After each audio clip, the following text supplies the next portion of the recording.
What's up, everyone? Welcome back to another episode of Woke as Fuck. This is your host, Maximilian Webster, and I am so excited to have you here. If you're here listening, that means you are here for some positive inspiration. You're looking to tap into your spirituality, you're interested in self care, personal development, and conscious conversations around things that truly matter. So kick back, relax, and I hope you enjoyed today's episode. As you can see from the title, I'll be interviewing my friend Shannon today. And I know I always say I have a special guest, but Shannon is a different type of special because we've actually been friends for a long ass time. And Shannon Taruk is redefining what it means to be spiritual for the millennials and Gen Zers. She is a spiritual coach, host of the Cafe Confidence podcast, and thought leader in the wellness space. Shannon modernizes spiritual wisdom through conscious content and encourages others to embrace their authentic self with total confidence.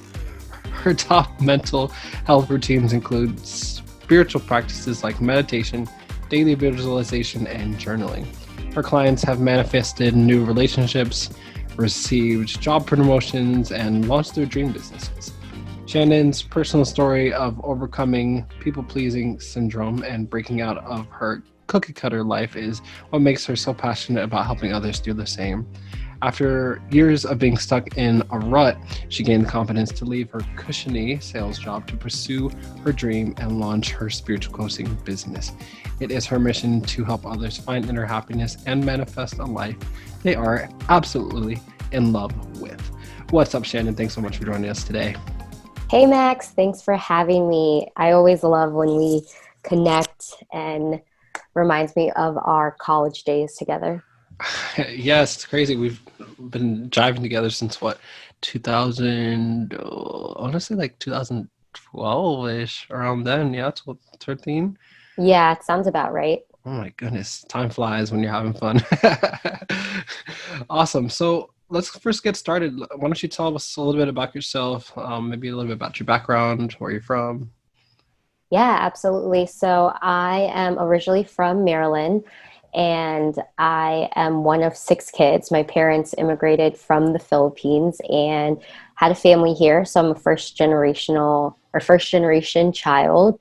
And growing up, my parents always drilled in me to get a good job, go to school, get a good job, work really hard. And I really just wanted to follow my dreams of starting my own business. After years in the corporate world, I just didn't feel fulfilled. And that caused me to do a lot of soul searching. And throughout the time of feeling like I was at the wrong job and wrong relationships, that's when I started to seek like spiritual books, spiritual knowledge, and it made me remember who I am and who I came here to be in this world, not who people told me to be, or what people expected me to be. And once I uncovered the truth, I started to move forward in that and take action on becoming my best self, being a person that felt really true and authentic to my soul. And I now have a passion to help others do the same. I love that. So you were talking about your spiritual journey. What does spirituality mean to you? What spirituality means to me is developing a relationship with yourself, understanding who you are at a core level, and then also developing a relationship with the universe, with God, with a higher power. Always will remember this quote, which was from A Course in Miracles. And it was a quote that said, "Fear is a sign that you're relying on your own strength." When we try and focus on what we think we can do or what problems we think we can solve, if it seems bigger than what we've already solved or accomplished before, then we feel like we can't do it. And that's where you tie in that connection to spirit, to the universe, to God, and you lean on the strength of the unknown and the strength of the divine and have faith that what that's going to lift you up, and the universe and God is going to provide you strength when you need it the most and when you haven't developed it yourself. So every time I was in some sort of challenge or in some sort of rut and I felt like I didn't know what to do and I didn't know where to turn, I would surrender and the give up my plan to the universe, and everything would always turn out. It's always like leap and the net will appear. I love that. Yeah, there's definitely our plan and then there's God's plan. That's so beautiful. I don't think I've ever heard someone describe that definition of spirituality so eloquently. And it really feels like you have, throughout this journey, gained a new level of confidence. I like to call it Godfidence. It's like when you have that confidence and you really um, go from worrying about like how is this going to work out to just knowing like, oh, I know it's going to work out, like I'm going to surrender and see what happens. That's a beautiful place to be. Ooh, I love that word, Godfidence. So I want to switch gears a little bit because we're going to come back to the spiritual aspect of your brand, but I wanted to know like what got you into entrepreneurship. I mean, obviously I know, but for our listeners, what made you take that leap from your cushiony sales job to getting into building your own business and impacting the lives of others? Yeah. How I like to say it is I always felt like I wanted to be my own boss. But there was a part of me that felt like I couldn't do it on my own or I wasn't good enough. So instead of having faith and the confidence to be my own boss for my own company, I focused on how can I be a manager or a CEO for another person's company. So early on, in high school and in college, I really focused on learning my business knowledge and learning things like marketing and entrepreneurship. And I actually got a scholarship to go to the University of Maryland, and I was in their business school. But even though I would get a great job and I would do really well at those jobs, and my bosses would tell me that they wanted to promote me into leadership and stuff like that, I almost felt like I was the person behind the camera when really I wanted to be the person in front of the camera. Really, my true nature is someone that's a performer, is someone that's an entertainer, is someone that loves to create and build. And when I found myself in situations and being a really great employee, building stuff for other people, my soul was like, what are you doing, man? Like, you're not supposed to be building their dreams. You're supposed to be building your own. And, after I had these sales jobs and I would do really well, and I was helping, doctors with their marketing, I was helping people build apps, I kept getting more money, but the more I was making wasn't increasing my happiness, which was a really big realization because I thought money was going to make me happy, where money is important. Yes, we need money to survive, but there is a certain level that you're going to have to trust and take that leap and follow your dreams, and the money will follow. Because I kept trying to go after the next promotion and the next race, thinking that that's where my happiness was going to be. And it wasn't until I decided to really invest in myself and in my business, I truly feel happiness every day. Oh my gosh, I love that so much. One of the quotes that stuck with me, I think I heard it a year or two ago. It goes something like, entrepreneurship is the quickest path to enlightenment.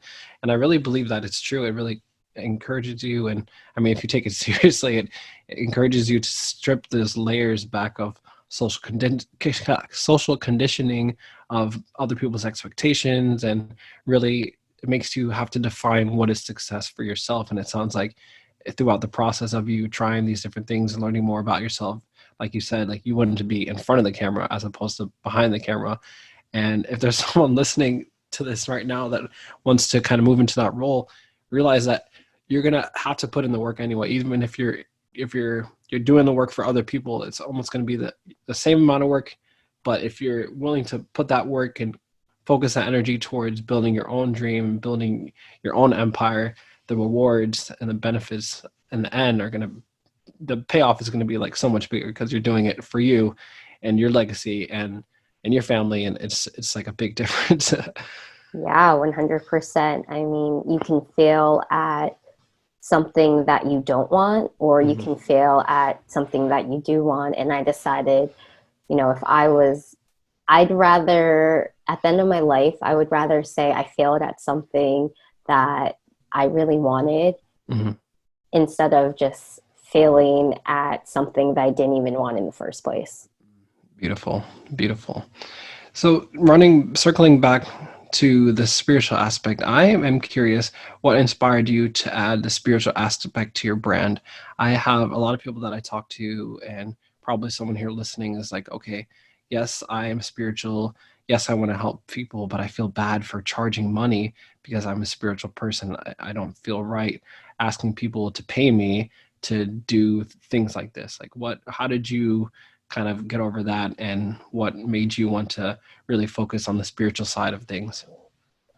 Yeah, I think that that is a really valid concern for people that are getting into spiritual entrepreneurship, because it's an industry that is new. When we think about spirituality, we think about religion. And I remember building my brand, Spiritual Millennial, and I had feedback saying, I don't know if you should use spiritual because people are going to automatically think it's religious. And I think the deciding factor for me was once I started to really go on this journey of self-discovery, I realized the biggest part of me was my connection to spirituality, was me learning how to meditate, learning how to do the law of attraction, manifestation, even astrology. And it was like these parts of me that I loved the most, all related to spirituality. So for me, in order to build a business that was authentic and something that I was passionate about, I had to bring the parts that I love the most about me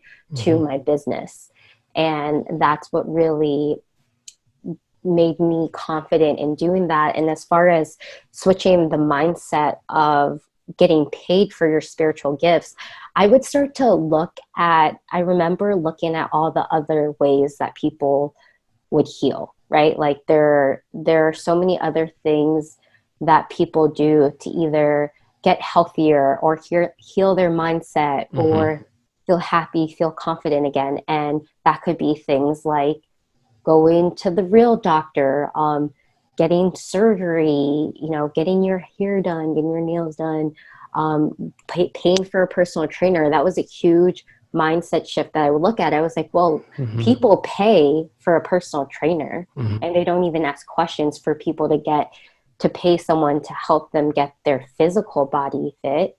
And as a spiritual, coach or spiritual healer, I help people get their soul fit, get their wellness, get them back in shape with their wellness routines, get them back in shape with their mental and spiritual habits. And when I started to look at the price of that, you can look the absolute best, but if you don't feel great on the inside, nothing really matters. And just looking at that, I realized like, wow, I am allowed to charge because of the amount of, what's the word I'm looking for? Because of the results people are going to get from shifting their mindset and giving their soul a makeover. Wow, that's beautiful. Wow. Oh my gosh, I'm speechless. You put that so well. Thank you. My next question is, what has been your biggest challenge on your journey so far, and how did you overcome it? The biggest challenge for me is being vulnerable with being my absolute self. And it's funny because I just talked about bringing spirituality into my business, but being someone that is, and I'm sure being a coach, you have to reveal a lot of your story and your journey and your life to people to be like, hey, I overcame this, so I can help you too. And, even till this day, I still it's scary. It's Yeah. scary putting your trauma out there, your challenges out there, even if you've overcome it. Like, when people put, again, I relate this to fitness, when people post their transformation pictures, when you talk about who you were in the past, sometimes it can be embarrassing, or you're scared of the judgment. And that is something that I consciously work on, where it's like, okay, how can I share more? How can I be more authentic, more real? Because that's where the true connection lies, where people can see like, oh, she went through it too, and she can overcome it. But that's definitely been the biggest challenge for me, to be able to open up to that, because I've always, when I was younger, like, I never wanted people to see me cry. I also was such a high achiever. I never really wanted to talk about my failures or my losses. So even till this day, I'm learning how to look at that in a different light, and see it as an opportunity to help encourage people, instead of being nervous to share something. Because when you share something, my thoughts are like, oh my gosh, are people are going to judge me? And it's learning how to look at my mistakes and my failures with love, and show that to other people, so people can start to have a new mindset on how they look at their failures and their mistakes. Wow, that's beautiful. It sounds like it's something that it's ever unfolding. It's maybe we won't ever get to a point where we're completely vulnerable with people, but it sounds like, I mean, obviously you've been doing it for so long, and you've you've jumped over that hurdle, so to speak. But I know, even for myself, even though I've been sharing my story, sharing my lessons and my pains, every time I'm about to press that post button, I'm like, oh, here we go. So it's like definitely something that doesn't completely go away. But I love how, despite those feelings of not wanting to put yourself out there, not feeling completely comfortable about it, you still did it, and look at where you are now because of it. Yeah, I think that, social media is still something that's fairly new. I mean, I feel like we're getting used to it, but as far as like the grand scheme of time, most people didn't air their dirty laundry out there, or Yeah. share super personal stuff for us. So I think, as just a human species, we're learning how to evolve and treat ourselves differently, and respond to other people differently. And I think it's a really beautiful time right now, where we're teaching, like, I think light workers like you and I are really teaching people how to handle these negative beliefs and negative aspects of life in a very healthy and conscious way. Hmm. Beautiful.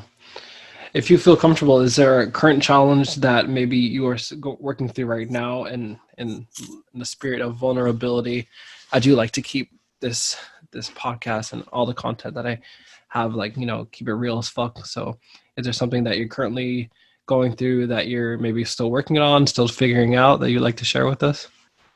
Yeah, I think one thing I will share is, I've been working on a book, but I haven't committed fully to finishing it and getting it published and putting it out there. And I think a lot of it has to deal with, because I've never done this before. Mhm. And then it's like wondering, oh my gosh, are people going to like this? What if I'm not a good writer?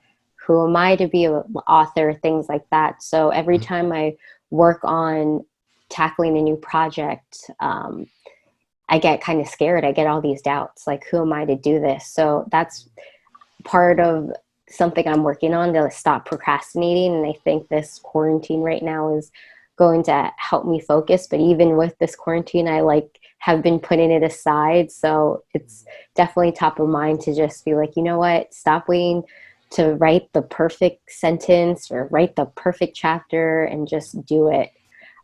Because that's a struggle that I always have to overcome, like that perfectionist in me, or am I saying it right, or am I doing it right? And it's a conditioning that I'm still unlearning, to know when to just push things forward and not try and make everything so perfect.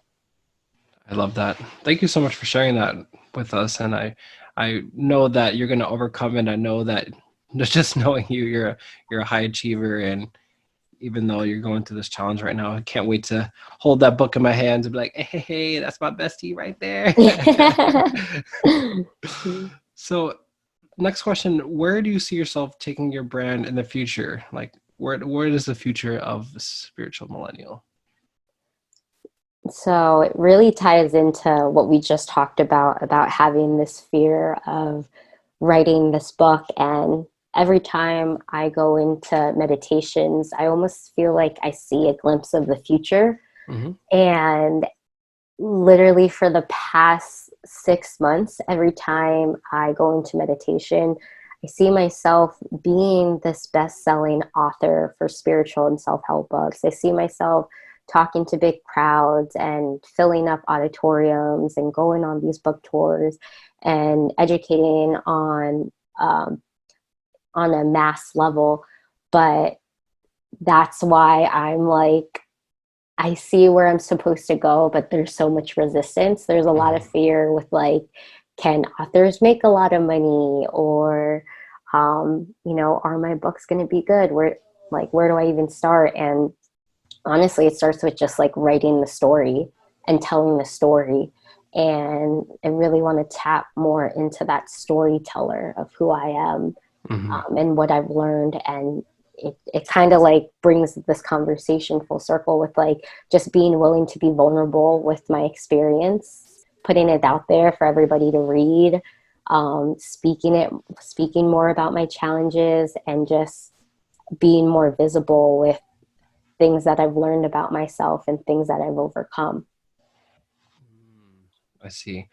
So what are some things that maybe you do with your clients that you're going to try to do with yourself in terms of self-care and pushing past that resistance in order to see that Shannon that's going to be stepping onto those stages, selling those books, doing that traveling?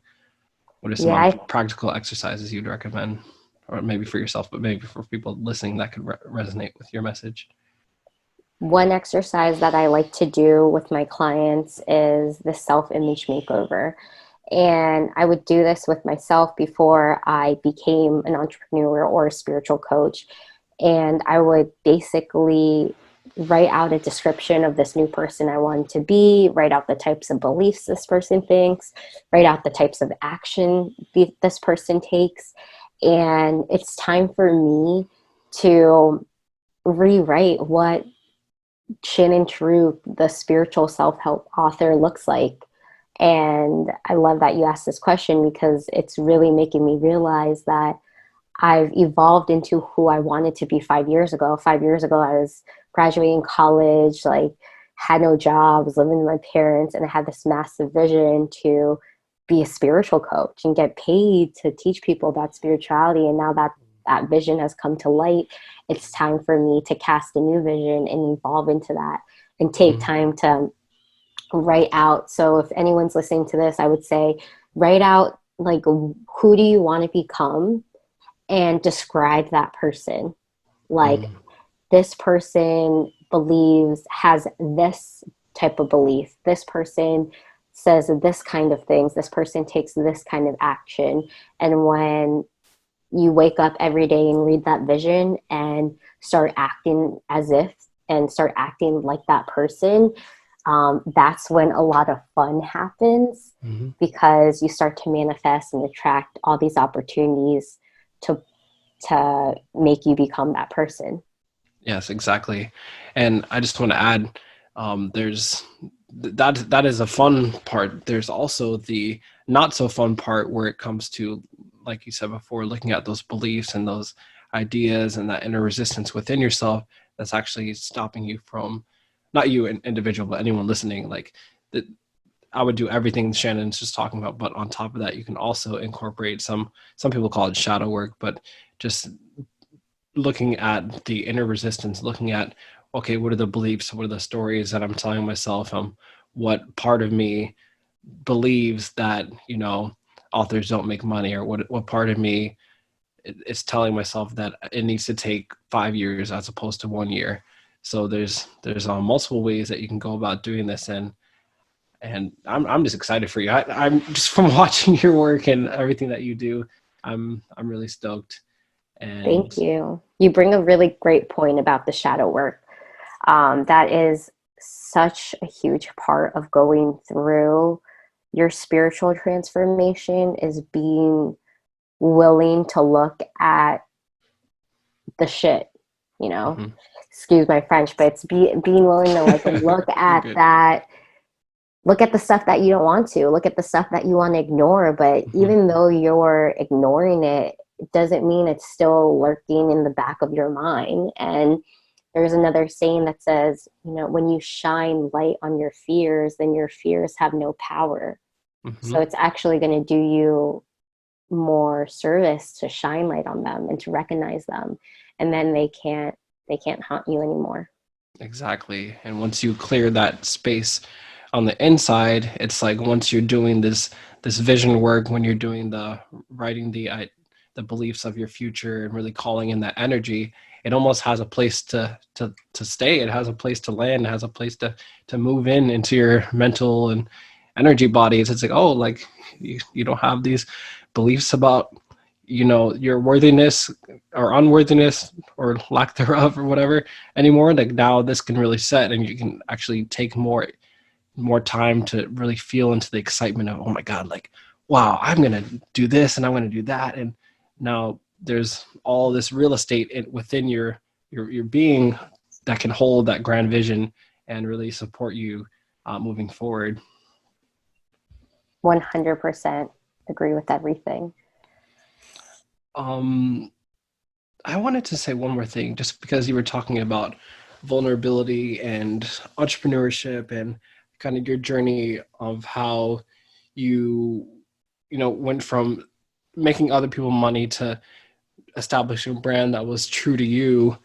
Like, what do you see the future of business looking like, and how that's going to affect your business? I really see us as a world moving more towards an ethical business, a business that's not just making money just to make money, and people are really learning to talk about and do things about the problems that we face as society. And like, how do you see your brand fitting into some of the causes that are near and dear to your heart? Hmm. I really see a huge opportunity for mental and emotional wellness, Mm-hmm. and a lot of um, I see a lot of corporations really investing in their employees. Mm-hmm. And I think businesses are realizing, you know, when you invest in your employees, there is a significant return on the work that they'll do for your company. And just seeing our parents and older generations have so much trauma from stress, and like things like depression or heart attacks or divorces from overworking and not working with any passion or any any care to their actual well-being, emotionally, mentally, and physically. Mm-hmm. I actually see a big trend with companies investing in getting their employees to learn about these wellness tips. I read the other day that because of the shutdown for coffee shops during this lockdown and quarantine because of the coronavirus, I read that Starbucks was giving their employees an opportunity to talk to therapists. And I think there's going to be more and more opportunities for people to look at different ways to take care of themselves and heal themselves. And one of them being spirituality and spiritual coaches. I love that. That's such a great point. I think it's so important that we include to the discussion, like the literal world changing ramifications of us just following our passions. It's more than just filling our checkbooks, not our checkbooks. Who says that? Filling our wallets. I bet And the older generation still says that. The boomers, like, okay, boomer. I got an old soul in here, but yeah, that's I just love this conversation, because not only are we changing the lives of ourselves and our families and then and our clients, but we're actually participating in a worldwide shift in consciousness, which is like one of my favorite things to talk about. But I just wanted to, I know I didn't include that question in before we talked, it just kind of came to my mind, and I really love that answer. I think it's, at first, spirituality was kind of like a hippie thing, and if you talked about meditating or yoga or sound healing, it was like people kind of looked at you funny. And we've had conversations about this before. I mean, I've even saw like Kim Kardashian doing a sound healing thing or something like that. It's like this Yeah. stuff is getting normalized, and we are almost like in the front lines of it, even though this has been going on for a long time with the advent of social media. And we're like the millennials that are taking charge and like, oh, like this is how we're going to change the world. And I'm just so excited to be doing that alongside with you.